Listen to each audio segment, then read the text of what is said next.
Hey guys, what is going on? It is RC Knockout and I am back with another video. Now if you are new to my channel, my name is Nolan. In today's video, I have got the 100mph Traxxas Slash Project finally back out. I've had a lot of people, especially recently in the comments, asking where's the 100mph Traxxas Slash Project, when's it going to come back? And, I've kind of been putting it off. I've been very reluctant to bring it back. I think probably the last 6 or 8 times I've done passes, we've either broken something or crashed. And I'm frankly tired of crashing. So I didn't want to just go out there and do another speed test without making some pretty serious changes. So we have a high probability of at least getting through the run without crashing and hopefully getting in those triple digits, which is a goal. But this is also going to bring up another issue, guys, and this has nothing to do with the 100mph Traxxas Slash Project. This just has to do with trying to be an RC YouTuber in general. You know, there's a lot of costs involved, and I did not realize the amount of money I was putting into my channel until tax season came around. So taxes came around. When I took my taxes to my tax person called me up, and they said, hey, we need a whole list of your expenses for the year for your YouTube channel. And I'm not very good at keeping track of stuff, so I'm like, seriously? I'm like, I have not kept track of that at all. So I literally had to go back through a whole year's worth of expenses, all the transactions I did, figure out exactly what they were for. That took like 8 hours. I had to go back, look at all the expenses I spent for the channel for that year, and I was astonished by how much money I spent. I thought I put all the money that I made from the channel back into it, but I well surpassed that. I was putting in more than double the amount of money that I made from the channel back into the channel. It's kind of made me really want to cut back on the amount I'm spending for the channel. But the issue with that is people are expecting, you guys are expecting more and more content, but I'm trying to ease back on my expenses. So that's going to lead into one thing with today's video. It really helps out when products get sent to me, for free. So I actually had a company reach out to me. Big shout out to RcHackers. I'm going to go ahead and leave their website link down below. They reached out to me and they asked me to test out some of their batteries. And I'm always down to test out batteries because I'm always using batteries. I always need new batteries, and batteries aren't cheap. Even the cheap ones, it adds up. It adds up very fast when you have as many RCs as I do, buying new batteries. So I asked them, hey, do you got any 3-cell packs that have got the EC5 or IC5 connectors?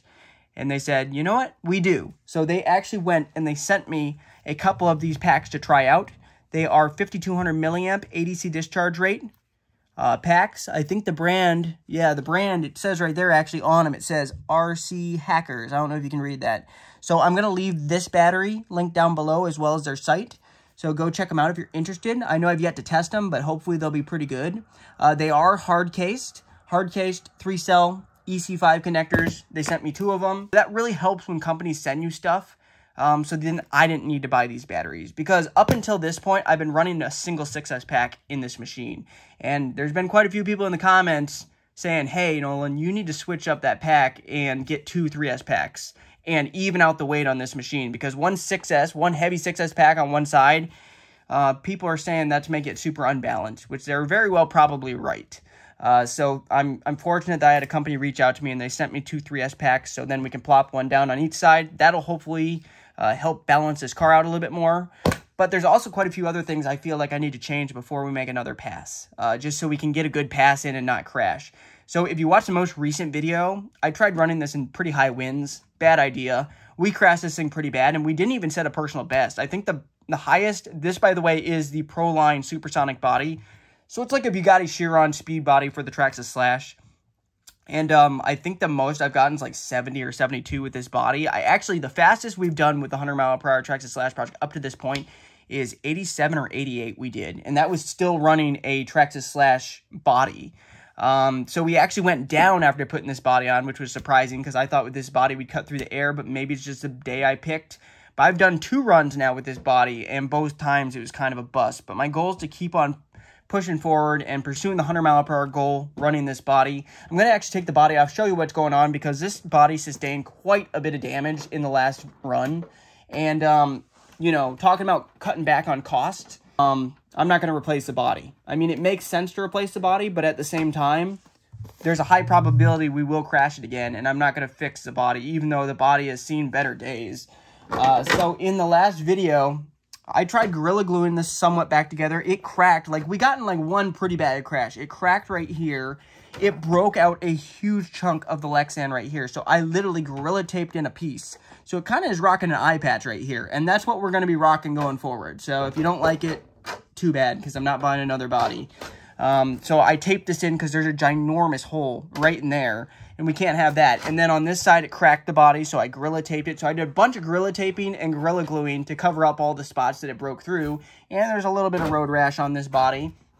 And then the other thing I did with the body is, I think air, I was told anyway, air was getting probably underneath of the body, and that's what disrupted the car's, you know, aerodynamics and made it crash in the last video. So I actually added this rubber, I don't even know what it is. I think I bought it for one of my 1/5 scales like a few years ago, but it's some type of rubber piece that goes around the edges of the body. I think you're probably supposed to glue it to adhere it, but since I don't know if this is actually going to work, I just temporarily taped it from the inside because I might end up taking it off if it doesn't work. But I did this to help make a better seal right up against the aero kit, which, by the way, the aero kit also sustained some pretty bad damage in the last crash. Multiple crashes. It's been glued back together multiple times. As you can see, the front splitter completely shattered. Glued it here, glued it here, glued it here. The back of the splitter broke right here. Glued that back together because I'm not buying a whole new splitter. And the unfortunate thing about this plastic is it's extremely brittle. It's a 3D printed aero kit that I bought online that's made specially for this body right here. So this supersonic body is supposed to drape over it perfectly, which it does. But then I added this little bit of rubber around to help seal any air that could possibly get up underneath. And I might even, when we go to do the first test, Gorilla Tape around this so no air gets through here, because I'm more worried about air getting up underneath this front lip. So I think that's what we're probably going to do. Now, we're still going to be running these same wheels and tires, which these seem to have pretty darn good grip. They are a foam tire. Yeah, these are the... What are they? They are the GT8 contact foams, and we are running the Schumacher Revlite wheels, and we're probably going to keep those on.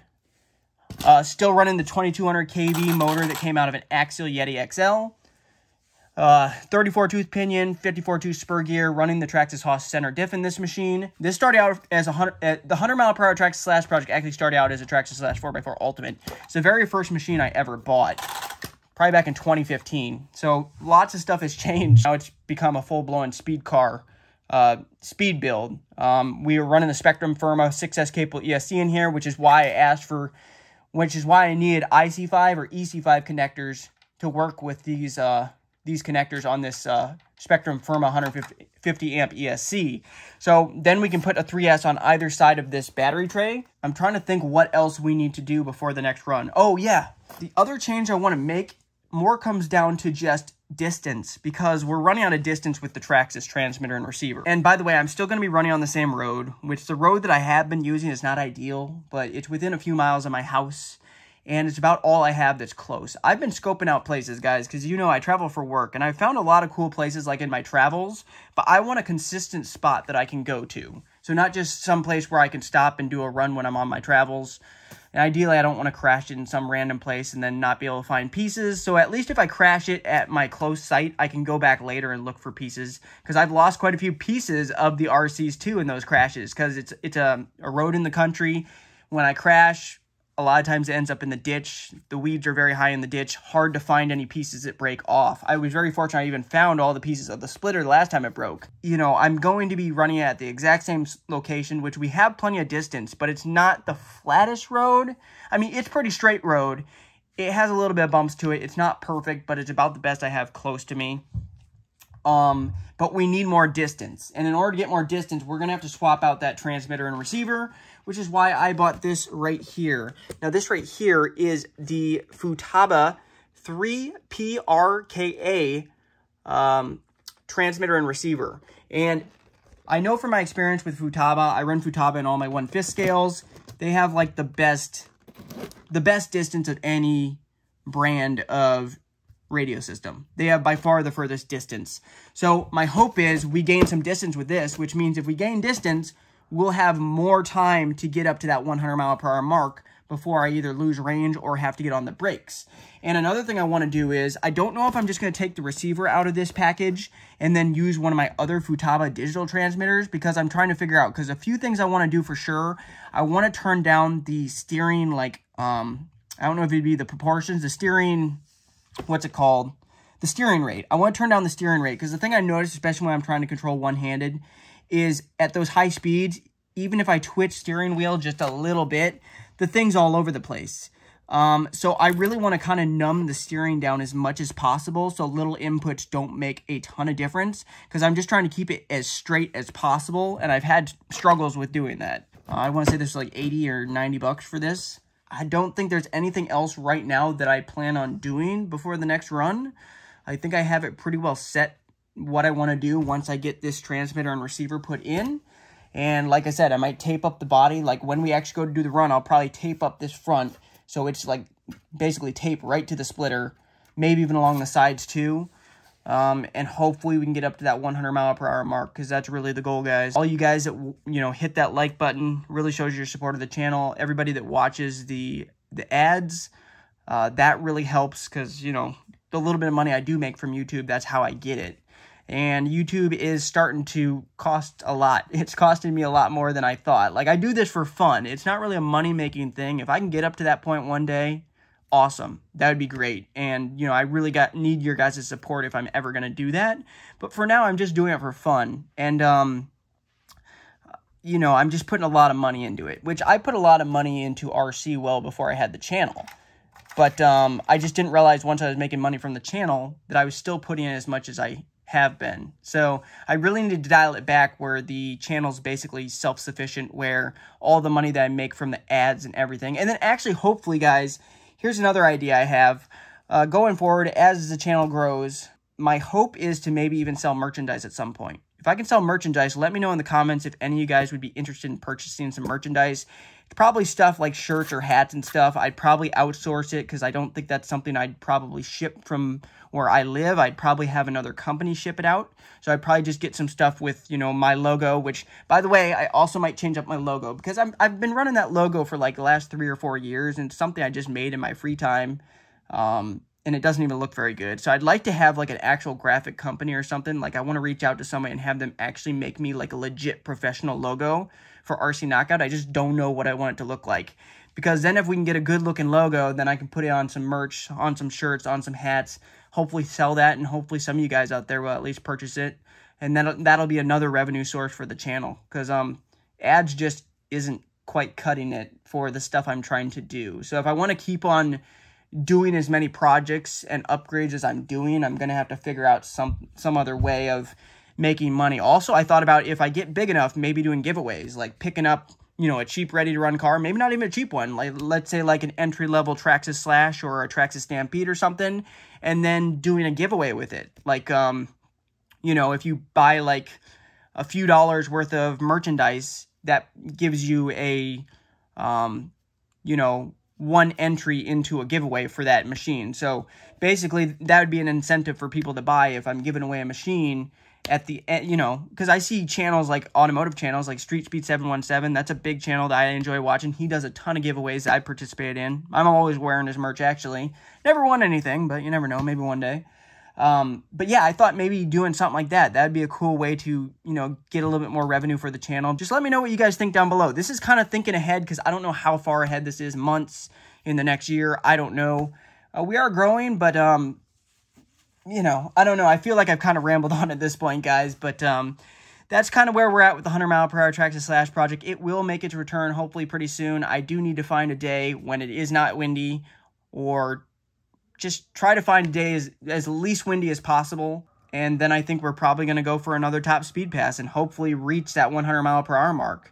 But then the thing is, I don't know what I'm going to do with this project once we reach 100. Do I keep on building up? Do I go for 120, 125, 150? I don't know. We're not there yet, so let's not talk about that yet. But I'm just thinking ahead in the future, guys. But anyway, if you did enjoy this video, show your support by giving that like. Subscribe if you haven't already, hit that bell so you'll be notified when I do come out with the future videos with this machine. Check out the playlist also to get caught up on this build from the very beginning. I'll leave that linked in the corner. And anyway, until next time, see you later.